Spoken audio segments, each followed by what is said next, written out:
kaum muslimin dan muslimat rahimanillah wa iyyakum.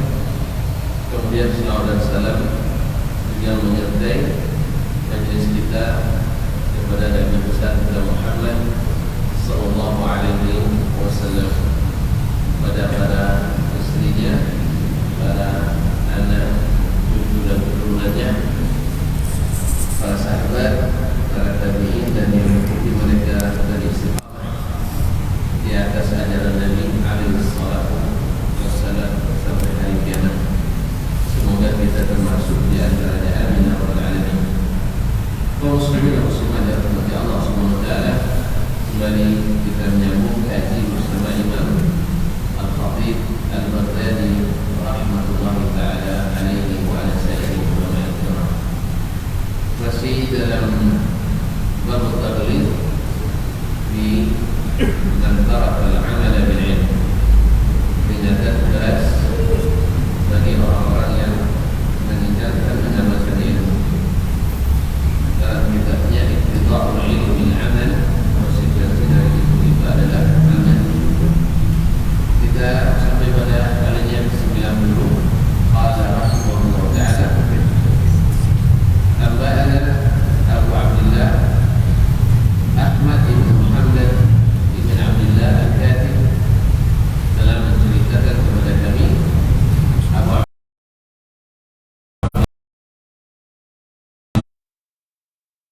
Abdullah Ahmad ibn Muhammad ibn Abdullah Al-Katib qala, berkata, Amba'ana Abu Muslim Baik. ibn Muhammad Apa? Ini daharan dong. Abu Muslim Abdurrahman ibn Muhammad bin Abdullah ibn Marwan qala, dia berkata,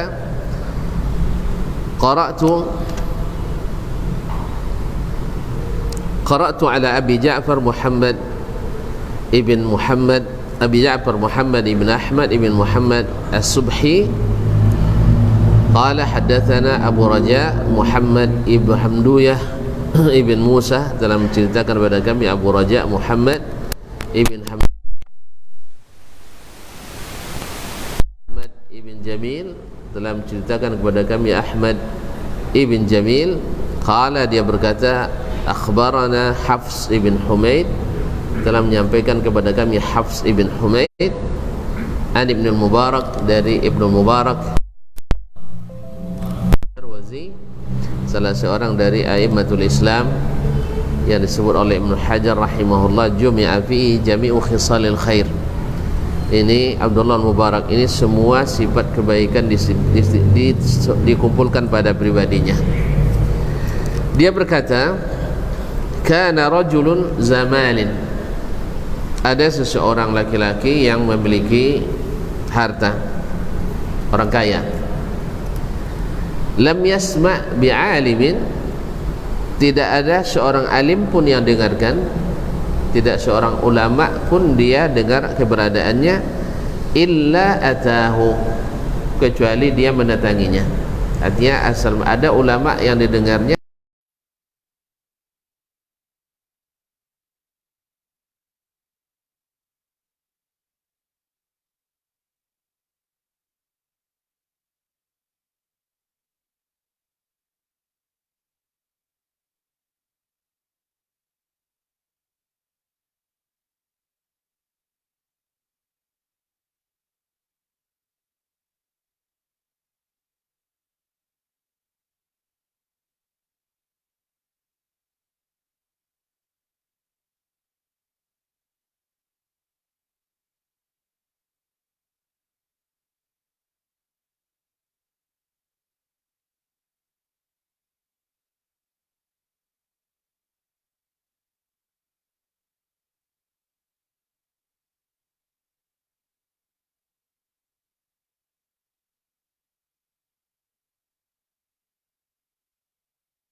Biasa kalau orang CPT kan ke kotanya, ke kampung-kampung kan, misal. Nah, atau ke tempat pedalaman. Nah, qala inni masghufun bihubbil ilmi. Saya ini orang yang mabuk cinta ilmu. Artinya sangat mencintai ilmu. Fasami'tu anna fi mawdi'i kadza 'aliman ati. Saya mendengar di tempat itu ada seorang ulama, sehingga saya mendatanginya. Qalat ya hadha. Perempuan itu berkata, ya hadha, wahai laki-laki, kullama zida fi ilmika yazidu fi amalik. Setiap bertambah ilmumu mesti bertambah amalmu. Ini nasihat seorang ibu itu, Masya Allah. Karena ibu-ibu ini nasihatnya luar biasa ya. Ya, ibu-ibu ini kritis ya, kritis nih. Ya, antum kalau punya istri yang kritis, Masya Allah. Ya, seperti kisah orang tua yang waktu itu orang sedang menyambut seorang ulama besar di Nisabur, ada yang bukan di Baghdad, di Nisabur, itu Fakhruddin Ar-Razi, penulis tafsir yang besar itu, min ulama il-kalam. Nah, ramai orang menyambut dan mengiringinya, disebut tak kurang dari 300 orang murid-murid yang mengiringinya. Bayangkan itu, diiringi oleh 300 orang. Nah, tiba-tiba nenek-nenek bertanya, siapa ini yang kalian tunggu, yang kalian iringi ini? Lalu ada yang dengan banggahnya mengatakan, hadza imamun yusbitu wujudallahi bi alfi dalil. Ini seorang imam besar yang bisa menunjukkan keberadaan Allah dengan 1000 dalil. Wih, kan luar biasa tuh, 1000 dalil. Dia punya dalil untuk mengisbatkan wujudullah, wujud Allah tabaraka wa ta'ala. Nah, nenek tadi dengan ketus dia mengatakan, laula anna fi qalbihi alfa syakkin lamahtaja ila alfi dalil. Ini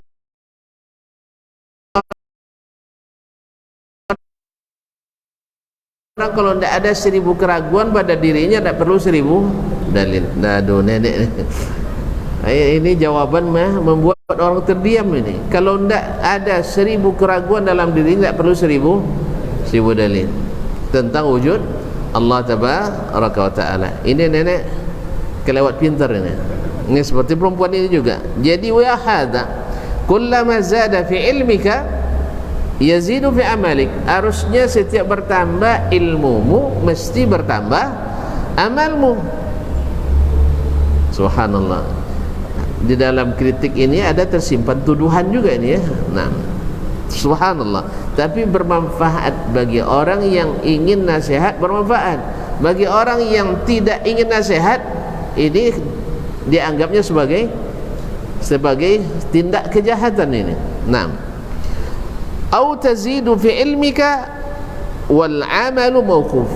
Atau jangan-jangan ilmumu bertambah, amalanmu jalan di tempat. Jadi amal itu saja, ilmu bertambah. Berkata Abdullah bin Mubarak rahimahullah, fantabaha ar-rajul.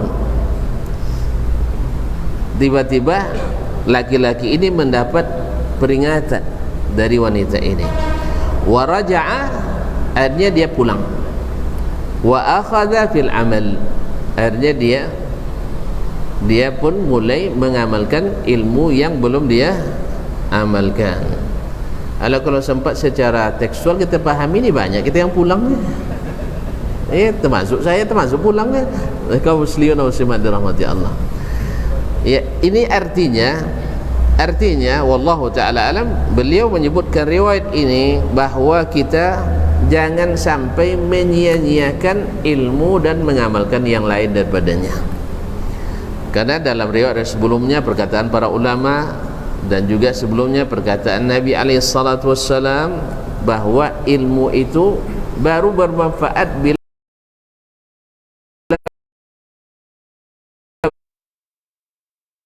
berbuah amal. Kalau tidak nambah beban yang akan menyulitkan kita di akhirat kelak. apalagi kalau halnya bersifat wajib, apalagi yang isinya bersifat haram, larangan. Nas'alullah as-salamata wal afiyah. Fantabaha ar-rajul, hanya laki-laki ini menjadi ingat sehingga dia balik kembali dan mengamalkan ilmu yang selama ini dia sudah pelajari dan ketahui. Subhanallah. Jangan-jangan Abdul Mubarak ini ya, jangan-jangan dia sendiri. Subhanallah. Kalau dia berarti dia ngambil manfaat dari nasihat seorang ibu itu. Itulah hasilnya, sehingga beliau menjadi orang yang jumi'a fihi jami'u khisalil khair. Semua sifat kebaikan terpancar dari pribadi Abdullah Ibnul Mubarak, seorang mujahid. Ya, setahun berjihad, tahun ini berjihad ke perbatasan, tahun depan pergi haji ke Makkah dan Masjidil Haram dan ziarah ke Madinah. Dan setiap haji tidak pernah haji sendiri, mesti bawa jemaah sekampungnya, dan semuanya digratiskan, tapi tidak diumumkan. Artinya tidak diumumkan gratis. Siapa ingin haji dengan saya, ikut, daftar, bayar sekian. Oh, dicatat berapa dia bayar. Ada yang ONH plus, ada yang reguler, tidak apa-apa. Nah, jadi dia catat. Nanti selepas di waktu haji semuanya dibiayai oleh Abdullah bin Mubarak ini. Nah, orang tadi karena menganggap tidak gratis, tentu sembarang aja perintah kadang kan. Iko apa cudulah katanya kan. Nah, ya dia ini air kurang cukup dan sebagainya. Coba kalau udah gratis kan segan kita minta. Tapi kalau tidak gratis, tidak gratis, tidak segan lagi. Makanya mereka kalau ada kekurangan minta. Selesai haji, belanja di Makkah, di mall Zamzam Tower. Ya, waktu itu belum ada. Nah, jadi belanja semuanya dibiayai oleh Abdul Mubarak. Kemudian ziarah ke Madinah, dan semua belanjanya, semua kebutuhan di perjalanan ditanggung oleh Abdullah Ibnul Mubarak. Sampai pulang kembali ke Maru, ya, ke Maru. Sekarang tepatnya lebih kurang di kawasan Iran sekarang itu, di Khurasan.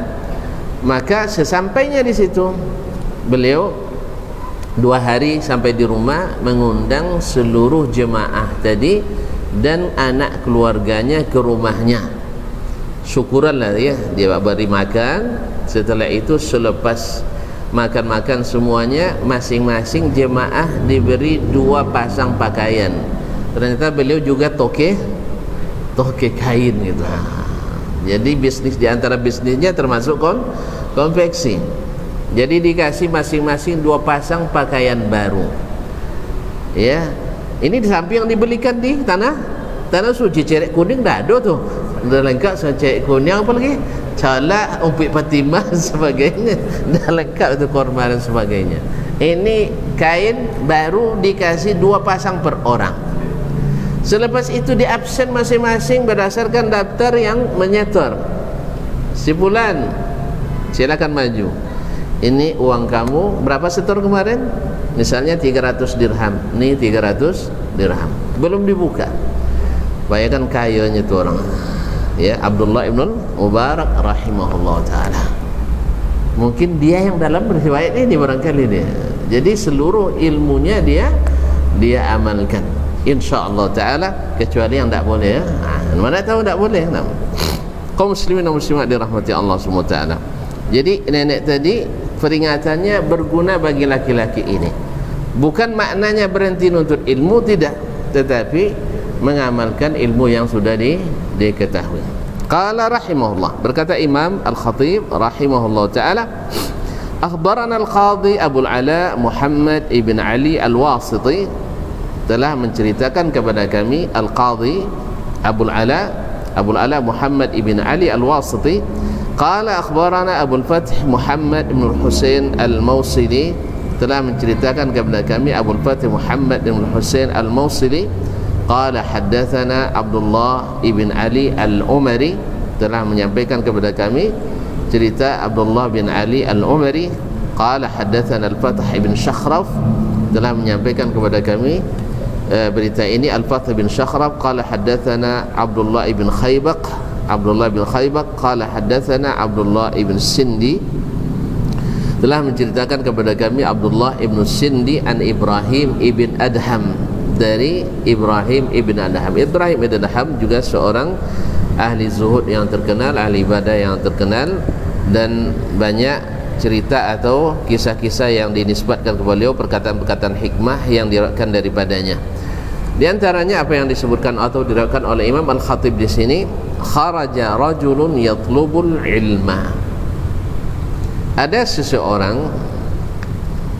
laki-laki keluar dari negerinya pergi menuntut ilmu. Fastaqbalahu hajarun fit tariq. Di tengah jalan dia disambut atau dihadang oleh sebuah batu, atau dia bertemu di perjalanan sebuah batu. Fa idza fihi manqush.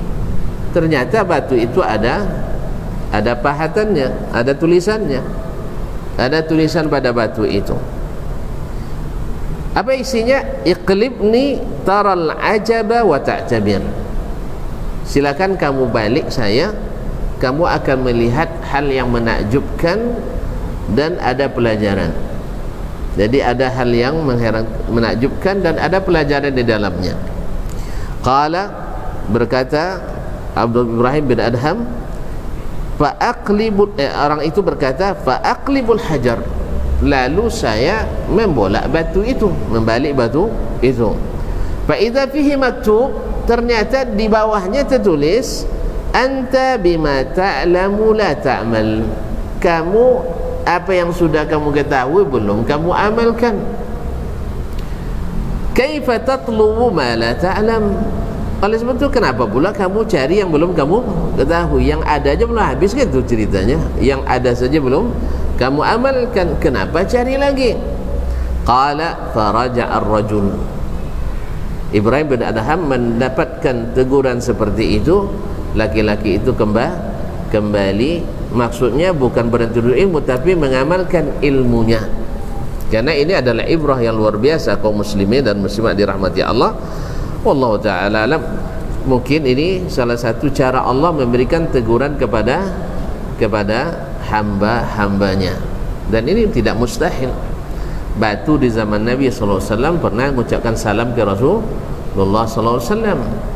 Nah, mengucapkan salam berarti bercakap batu tu. Berarti kalau bercakap mesti pakai mulut?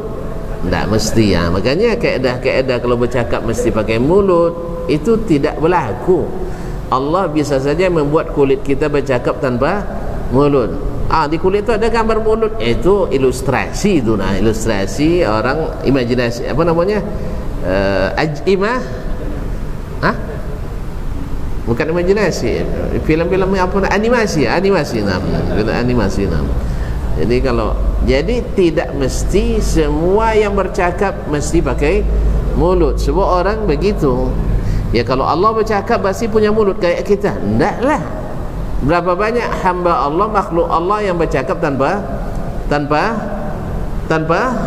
mulut. Berarti kalau Allah bercakap tidak mesti punya mulut, karena dia tidak menyebutkan tentang sifat mulut pada kita.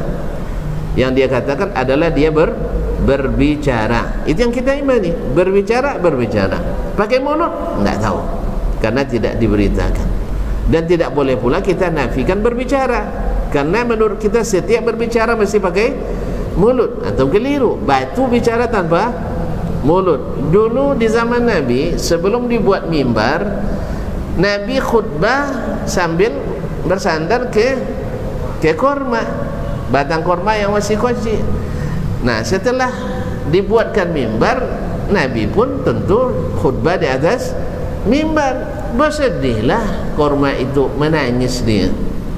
Kalau kita menangis pakai apa? Pakai mulut. Korma, batang korma ada mulutnya? Tidak. Berarti tidak mesti menangis, tidak mesti bercakap pakai mulut. Dan insya Allah di akhirat nanti anggota tubuh kita berbicara semuanya. Nah, kita tengok lagi nanti apa pakai mulut atau tidak. Sekarang kan tidak ada, kita tahu tuh. Iya.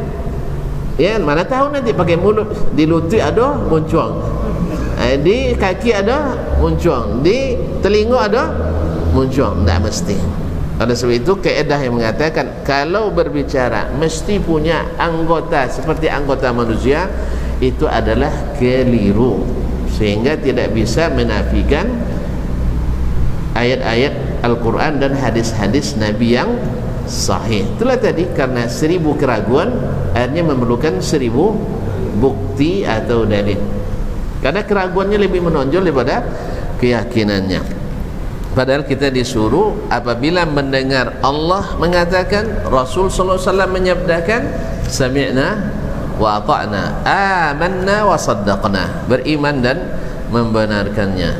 Tak, kami membenarkan hurufnya, kami benar, kami makna tak sama ni, tak ada kaum muslimin. Apa boleh sono masuk tapi duduk siko dulunya.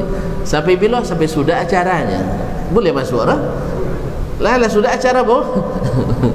Jadi lah nengok Allah Ta'ala baru kami cahayanya. Kalau lu nengok tak cahaya. Ini sama saja dengan tidak beriman kepadanya, karena Allah SWT tidak menurunkan Al-Quran itu sia-sia. Allah menurunkannya dengan penuh makna yang harus diyakini. Maka kalau seandainya dia beriman dengan hurufnya, tidak beriman dengan maknanya, berarti tidak ada guna imannya. Karena yang disuruh bukan beriman dengan hurufnya. Al-Quran, orang kafir itu secara umum percaya dia itu kata kitab suci umat Islam, tapi dia ikuti? Ya enggak diikutinya. Oleh sebab itu ya kaum muslimin dan muslimat, kita mesti beriman secara jumlatan wa tafsilan, secara global dan secara tafsil. Tidak ada yang bisa kita tinggalkan. Nas'alullaha as-salamata wal afiyah. Jadi mendapatkan tulisan anta bima ta'lam la ta'mal, kamu wahai laki-laki yang kamu ketahui tidak kamu amalkan.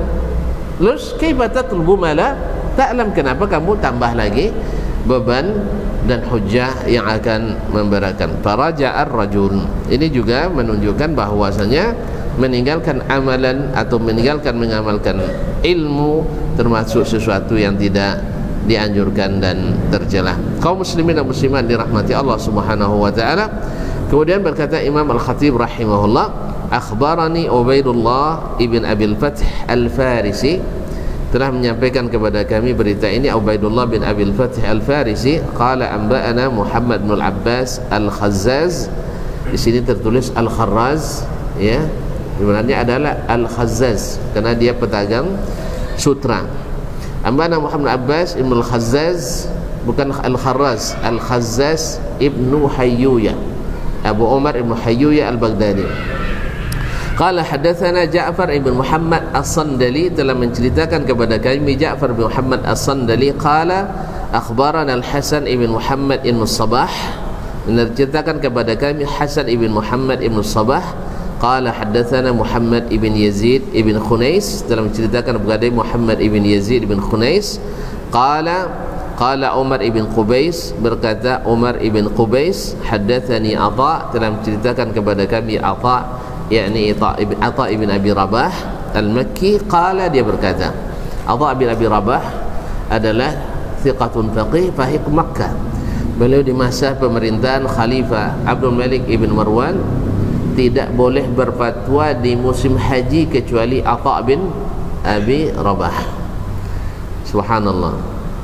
Dia itu asalnya adalah hamba sahaya, hitam, pendek pula, rambut keriting, tetapi ibunya bersemangat nyuruhnya untuk menuntut ilmu, karena ibunya tahu dengan ilmu segala yang hitam itu hilang.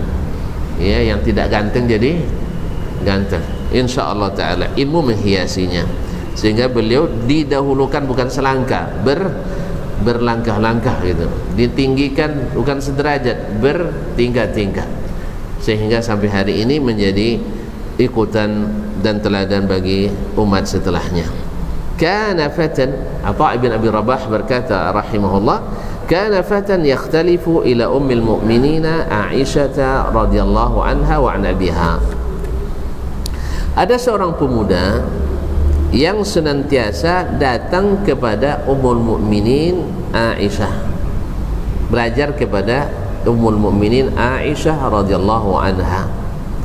Fayas'aluha, lalu dia bertanya atau dia menanyakan sesuatu kepada Ummul Mukminin, wa tuhaddithuhu, dan Aisyah menyebutkan hadis kepadanya. Faja'aha zata yaumin, suatu hari dia kembali datang kepada Ummul Mukminin Aisyah, yas'aluha, bertanya lagi. Faqalat, lalu Ummul Mukminin Aisyah berkata, ya bunayya, wahai anakku. Ya, karena kaum muslimin ini semuanya anak istri-istri Nabi SAW. Kita adalah istri Nabi itu, wa azwajuhu ummahatuhum, ibu istri-istri Nabi itu seperti ibu kita sendiri. Ya bunayya, tetapi walaupun demikian hukumnya masalah mahram tetap berlaku. Artinya Aisyah walaupun Ummul Mukminin, tapi dia tetap pakai hijab. Di belakang sitar dia menyampaikan ilmu kepada umatnya. Mentang-mentang Allah sama awal kan, lah bonceng bersama lah. Tak boleh lah, salah faham lah. Sebab bisa saja umur amat tu lah sampai pelimo ke, kawan dia nak SMA misal, kalau tak ada istilah latu tak tura, kalau masalah maksiat itu tua muda lewat, karena syaitan tu tak dibangun, orang tak lulus sebenarnya, orang tak ada cerita kaum muslimah. Makanya walaupun mereka adalah ummahatul mukminin, tetap menjaga apa yang namanya aurat dan hijab, dan karena mereka adalah orang-orang yang bersih. Faqalat ya bunayya, wahai anakku, hal amilta bima sami'ta minni, apa yang kau dengar sebelum ini kepadaku dariku, apakah sudah kau amalkan? Faqala la wallahi ya ummah, belum lagi ibunda, saya belum lagi mengamalkannya. Faqalat ya bunayya, berkata Ummul Mukminin Aisyah radhiyallahu anha, ya bunayya fabima tastakthir, kalau begitu kenapa kamu minta tambah lagi, yang kemarin belum habis gitu. Kenapa minta banyak lagi? Min hujajillahi alaina wa alaik, yaitu memperbanyak hujah Allah kepadamu, kepada kita dan kepadamu. Artinya semakin banyak ilmu yang kau dapatkan, hujah semakin banyak tegak padamu. Ya, kenapa tidak engkau amalkan? Ya, ketika kita belum tahu, mungkin ada uzurnya. Ya, kecuali kalau tidak mau tahu tu urusan lain. Ya, urusan kalau tidak mau tahu kan tidak selamat. Tapi kita sebelumnya enggak tahu sama sekali, enggak tahu. Lalu kita belajar, setelah tahu tidak amalkan. Kalau dulu kita enggak tahu, kita kerjakan, ya kita enggak tahu, memang enggak ada yang beritahu. Dulu mohon maaf, ketika kita di masa-masa dulu sebelum sekarang, ya dulu ya sebelum sekarang ya kita tidak pernah tahu bahwa bersalaman dengan wanita lain yang bukan mahram, khususnya ustazah kita atau mahasiswi atau santriwati kita, kan tak tahu kita. Tamat pondok tak tahu kita bahwa bersalaman itu, yang bilang haram, marah orang, dilarang. Dilarang. Kalau haram bahaya, semua haramnya menurut antum ya, dilarang. Kita tak tahu apa sebab, karena bab-bab itu memang tak pernah dipelajari. Tak pernah dipelajari sewaktu kita masih di pondok. Ditambah lagi rata-rata guru-guru kita melakukannya dengan alasan kan tak ada syahwat.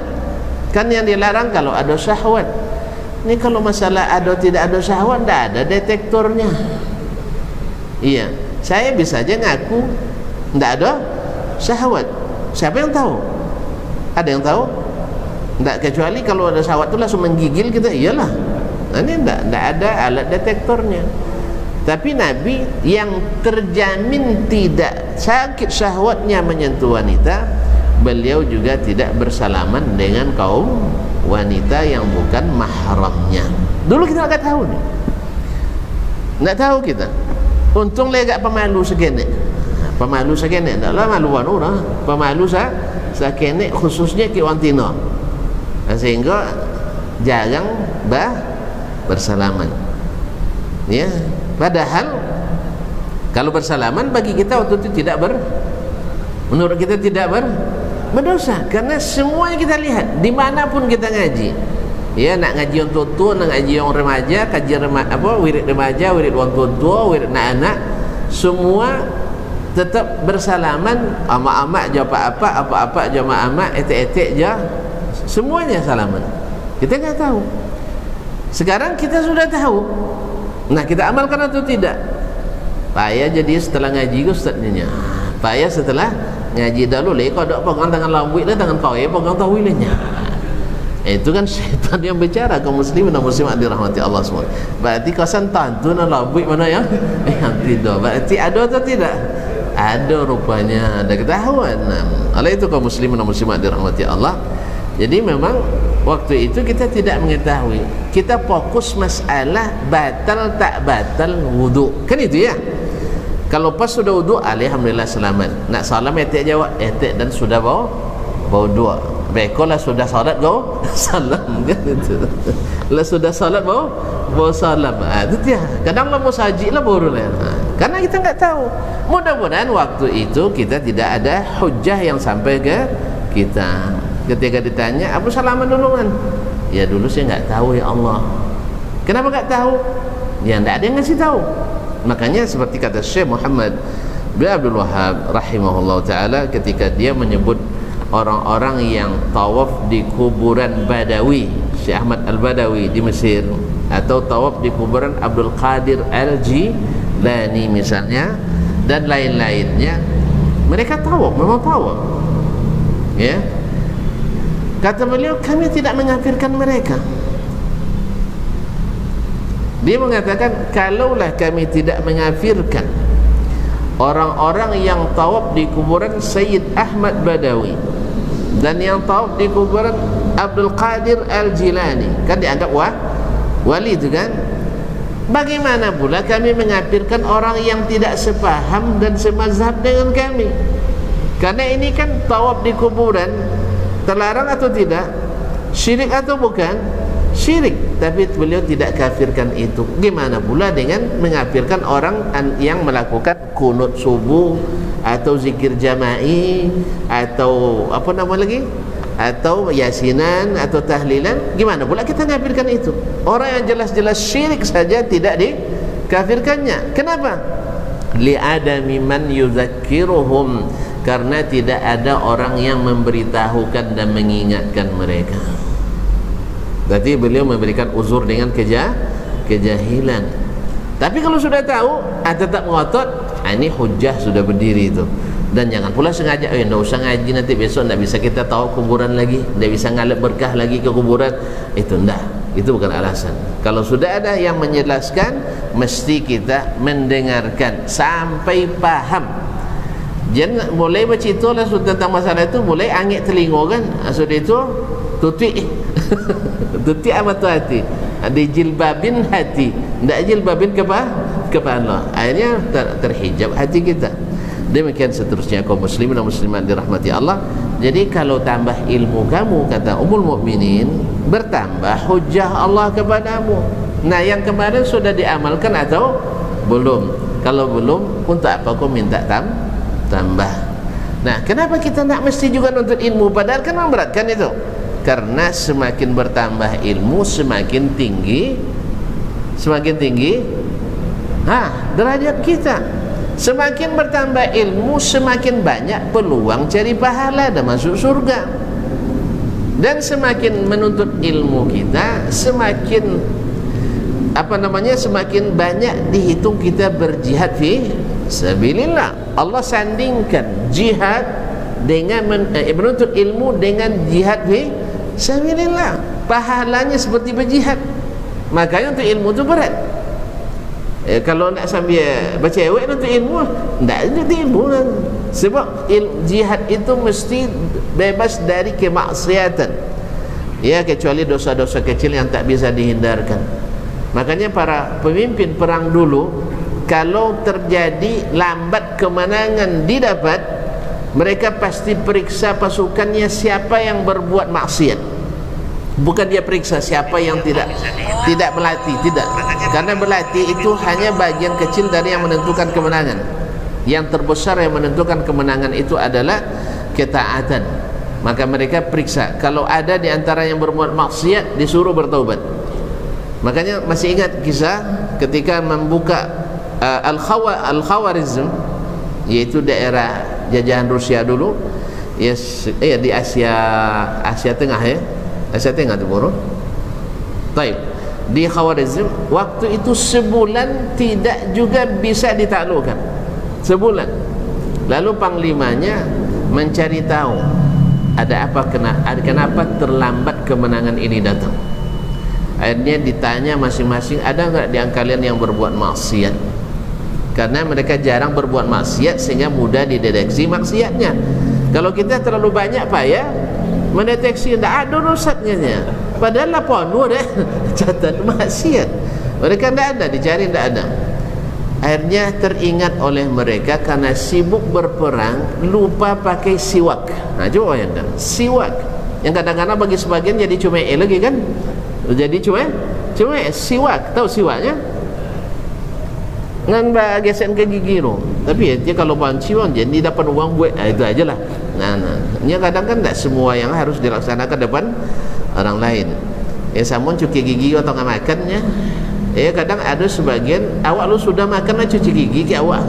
Nah, itu juga harus dipelihara karena tidak semua orang bisa tahan itu. Kalau cuci gigi slope sodo sudah makan. Jalan samanya kan jadi apa kuku kan. Itulah kayak dong awak lagi, subhanallah. Itu tidak semua orang bisa. Itu diantara ada harus dijaga, walaupun tidak mesti di depan orang.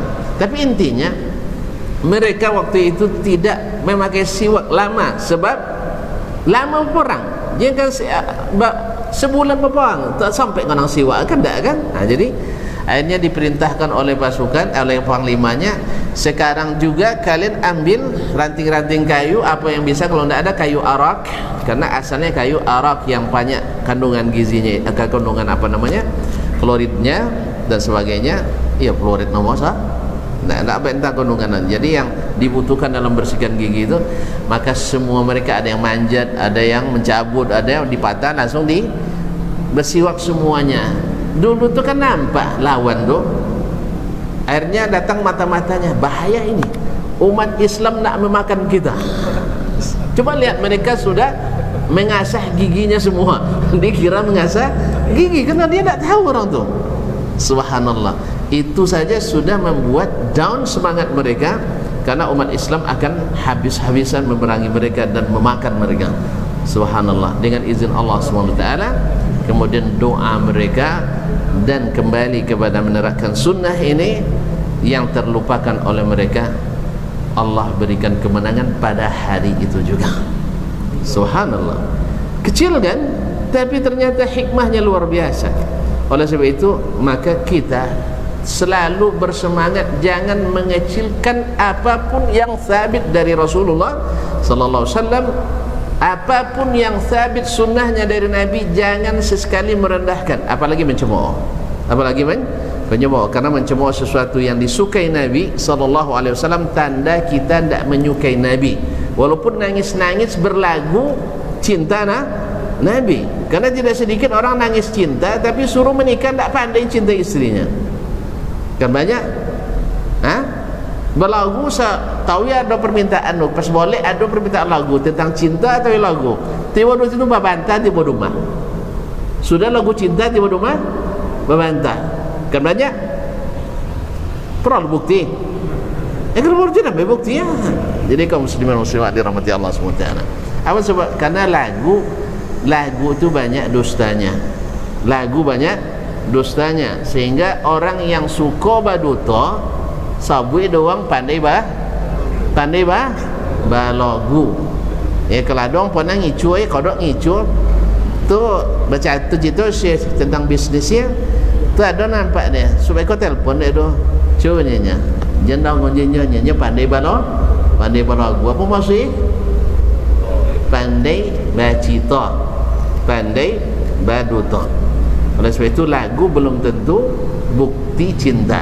Cinta sesungguhnya adalah ketaatan kepada yang dicinta. Tapi kalau sempat tonton jadi suami taat istri, itu dan yakin cintanya luar biasa tuh. Ya kalau ngopo suang dek bini amu, berartinya cintanya luar biasa, jujur cintanya. Kadang-kadang nak boleh pun dibuat kadang dia. Allah musta'an. Ya, kadang-kadang yang tak boleh pun dilakukannya demi cinta, apalagi yang penting disukai oleh yang dicintainya. Oleh sebab itu kaum muslimin dan muslimat, bil munasabah tak boleh kita merendahkan, meremehkan sekecil apapun yang sabit dari Nabi SAW. Kalau belum bisa itu urusan lain, tapi kalau menghina dan merendahkan itu bisa berurusan. Kalau tadi kan urusan lain, ini bisa berurusan dengan Allah Tabaraka Ta'ala. Tadi sudah kita sebutkan dengan contoh kecil ini, seperti yang ceritakan masyayikh kami. Contoh kecil ini Allah berikan kemenangan yang sebulan tak didapatkan. Allahu Akbar. Baiklah kaum muslimin dan muslimat, waktu sudah masuk, kita dengarkan azan dulu.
Bapak dan ibu-ibu kaum muslimin dan muslimat yang dirahmati Allah, kita sambung sedikit. Qala hadatsani Al-Hasan bin Muhammad Al-Khallal, telah menceritakan kepadaku Al-Hasan bin Muhammad Al-Khallal. Qala hadatsana Umar ibn Ibrahim bin Katsir Al-Muqri, telah menceritakan kepada kami Umar ibn Ibrahim ibn Katsir Al-Muqri. Qala haddatsana Ja'far ibn Muhammad As-Sandali, telah menceritakan kepada kami Ja'far bin Muhammad As-Sandali qala hadatsana Abu Hafs Umar ibn Ukhti Bishr ibn al-Harith, telah menceritakan kepada kami Abu Hafs Umar ibn Ukhti Bishr ibn al-Harith qala sami'tu Bishran, dia berkata saya mendengar Bishran, yakni Bishr ibn al-Harith al-Hafi, seorang zuhud dan ahli ibadah yang terkenal dengan Bishr al-Hafi, yaqul, berkata qala al-Fudail, berkata Fudail, yaitu Fudail ibn Iyad Abidul Haramain Abu Ali yang terkenal juga seorang ulama dan zuhud. Dia berkata hadzal hadis ini, maksudnya dia menyuruhkan hadis Nabi SAW, la yasma'uhu ar-rajulu khairul lahu, tidak didengarkan oleh seseorang itu lebih baik baginya, min ayyasma'u wa la ya'malu bihi, daripada dia mendengar tapi tidak diamalkannya. Ini masih peringatan yang keras bagi siapa yang tidak mengamalkan ilmu. Daripada kamu mendengar tak diamalkan, berarti sebenarnya lebih baik seperti tadi, karena tidak tahu, akhirnya karena tidak tahu, karena ada uzurnya, dia tidak tahu, tapi setelah tahu tidak diamalkan, menjadi hujjah yang memberatkan. Jadi lebih baik kamu tak tahu daripada tak tahu. Nah, ini juga memberikan semangat bagi kita untuk mengamalkan ilmu. Qala, berkata Imam Al-Khatib rahimahullah, akhbarana Abu Bakar Ahmad ibn Ali bin Yazdad Al-Qari, telah menceritakan kepada kami Abu Bakar Ahmad bin Ali bin Yazdad Al-Qari. Qala akhbarana Abu Muhammad Abdullah ibn Muhammad ibn Ja'far ibn Hayyan Al-Asbahani, yang dikenal dengan Abu Syekh, telah menceritakan kepada kami Abu Muhammad Abdullah bin Muhammad bin Ja'far bin Hayyan Al-Asbahani biha, di Asbahan. Qala hadatsana Muhammad ibn Yahya huwa ibn Mandah, telah menceritakan kepada kami Muhammad ibn Yahya ibn Mandah, dia terkenal dengan Ibnu Mandah, dia menulis kitab As-Sahih.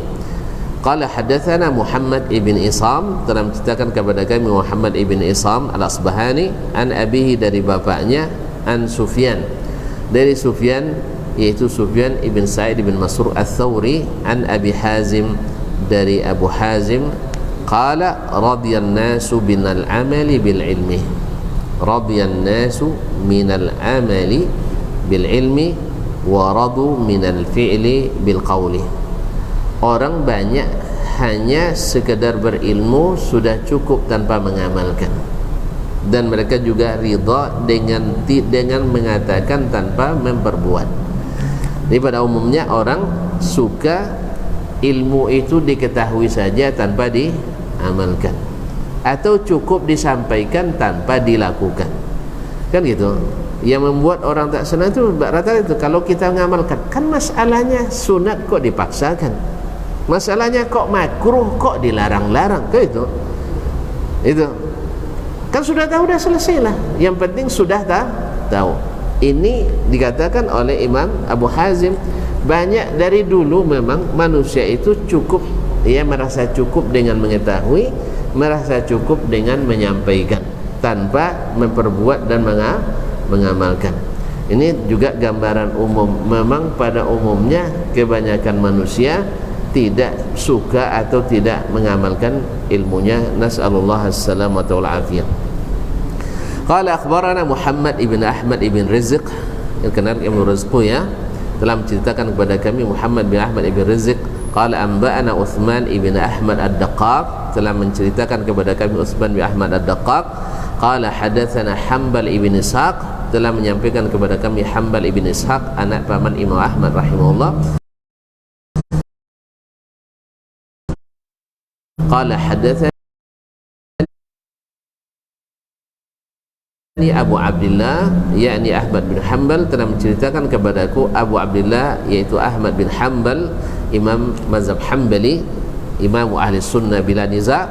Qala haddatsana Abu Qutn, telah menyampaikan kepada kami Abu Qutn, yaitu Amr ibn al-Haytham ibn Amr ibn Qutn al-Zabidi al-Basri. Qala sami'tu Ibn Aun, saya mendengar Ibn Aun, yaitu Abdullah ibn Aun al-Basri, kana syadidan salban bis sunnah, sangat tegas dan keras dalam menerapkan sunnah. qamian li ahli bidah, senantiasa keras kepada ahli-ahli bid'ah. Yaqul wadidtu anni kharajtu minhu kafafan ya'ni al-ilm.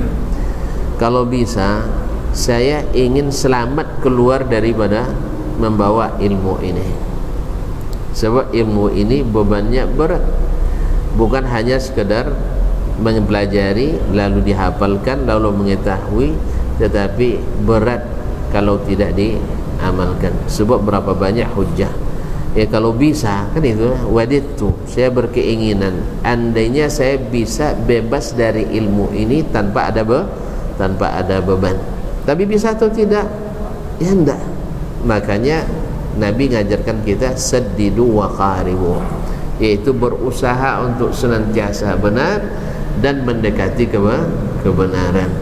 Nah, qala Abu Qutn, berkata Abu Qutn yaitu Amr bin al-Haytham tadi, qala Syu'bah, berkata Syu'bah yaitu Syu'bah bin al-Hajjaj al-Ataki Abu Bistam al-Basri, Amirul Mukminin bil hadis, orang yang pertama memeriksa kesahihan hadis di Basrah. Sebab sebelum-sebelumnya rata-rata orang siqah. Setelah itu banyak masuk uang sikoh. Itu aja. Dulu siqah orangnya dipercaya, tapi setelah itu banyak uang sikoh, yaitu banyak yang, makanya Syu'bah mulai mengisytiharkan memeriksa hadis. Kalau ada sebagian yang punya wawasan hadis tapi tidak memahami ilmu hadis, dia bilang dulu di kalangan salaf tidak ada meriksa sahih atau tidak sahihnya hadis, katanya. Iyalah, ya kan bercakapnya dari bidangnya, gitulah. Seperti kata Ibnu Hajar, man takallama bi ghairi fannihi ata bil ajaib. Orang berbicara bukan bidangnya akan berbicara aneh-aneh. Bukan rupanya kita tengok tidak penuntut ilmu, rupanya penuntut lemu. Ya betullah, penuntut ilmu tahu dia, tapi kalau penuntut ilmu enggak. Ma'asyiral kiram dirahmati Allah, ma ana ala syai'in muqimin akhafu yadkhilani an-nar ghairah. Tidak ada sesuatu yang selalu aku lakukan yang aku takuti memasukkan aku neraka selain ilmu. Sesuatu yang saya tekuni dan paling saya takuti memasukkan saya ke dalam neraka, tidak ada lain selain ilmu.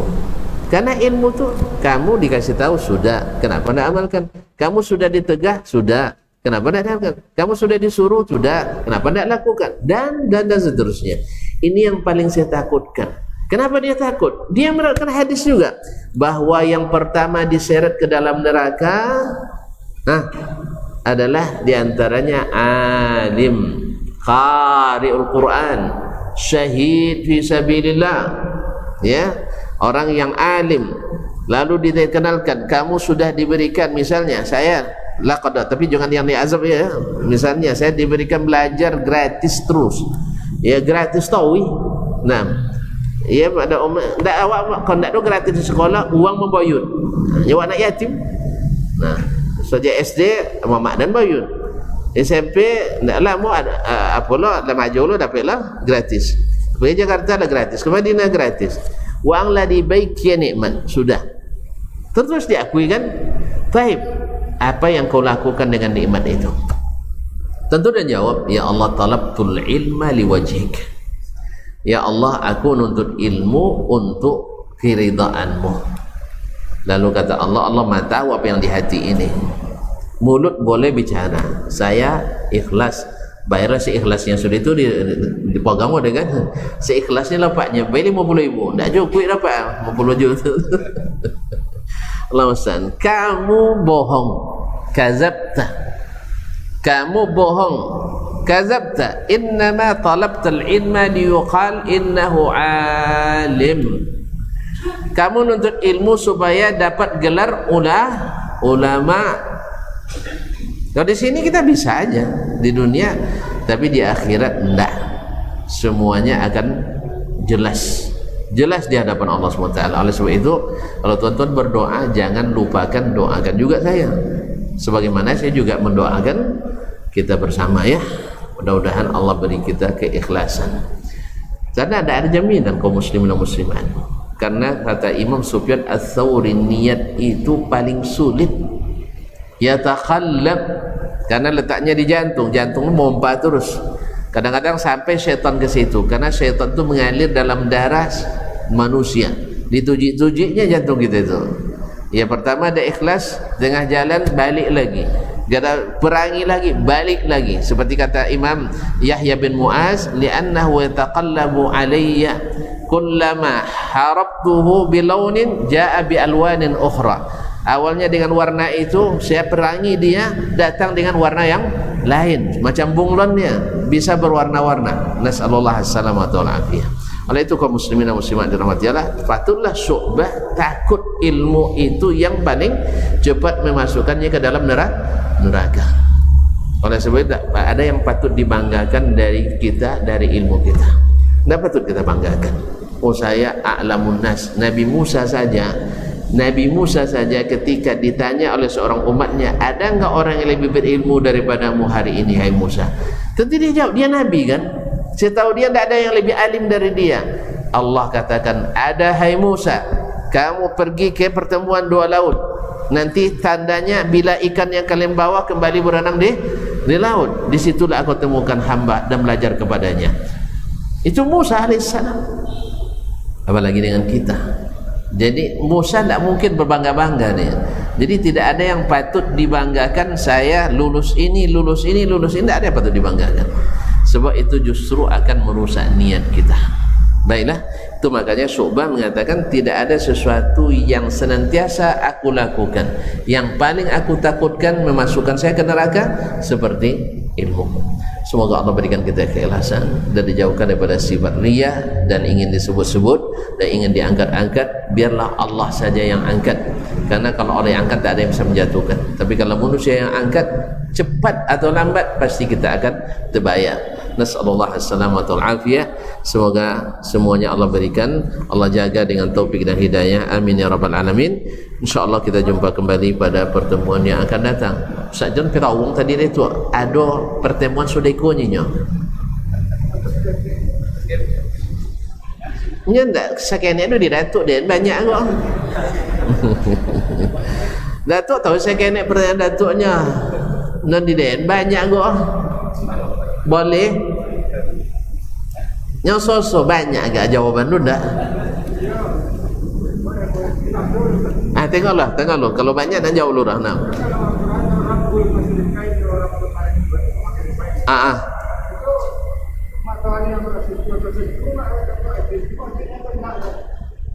Nak dapat jawab kini dulu tu.